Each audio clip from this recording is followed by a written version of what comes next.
بہت عرصہ پہلے جاپان کے ایک چھوٹے سے گاؤں میں ایک غریب مگر نیک دل نوجوان آماتو رہتا تھا۔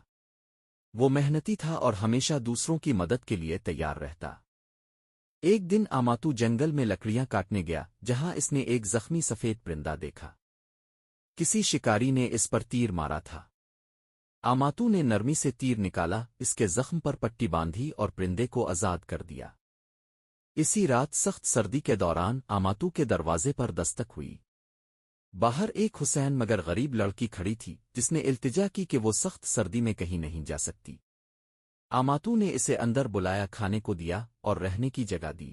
کچھ دنوں بعد لڑکی نے کہا، اگر اب چاہیں تو میں اب کے لیے کپڑا باندھ سکتی ہوں، لیکن شرط یہ ہے کہ اب کبھی مجھے باندھتی وقت نہ دیکھیں۔ آماتو مان گیا۔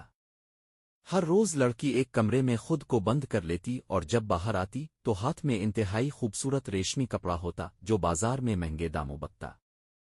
جلد ہی آماتو کے حالات بہتر ہو گئے، مگر اس کے دل میں تجسس بڑھتا گیا کہ وہ آخر کیسے اتنا خوبصورت کپڑا باندھتی ہے۔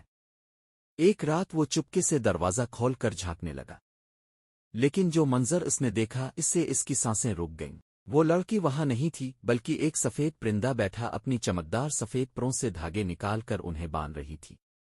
پرندے نے آماتو کو دیکھ لیا اور اداسی سے کہا، میں وہی پرندہ ہوں جسے تم نے بچایا تھا۔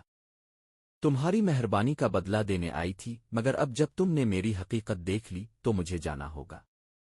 یہ کہہ کر پرندے نے ایک آخری کپڑا بانا جو سب سے زیادہ قیمتی تھا، اور پھر وہ آسمان میں اڑ گیا ہمیشہ کے لیے۔ آماتو نے افسوس کیا مگر وہ ہمیشہ اس کی نیکی کو یاد رکھتا رہا۔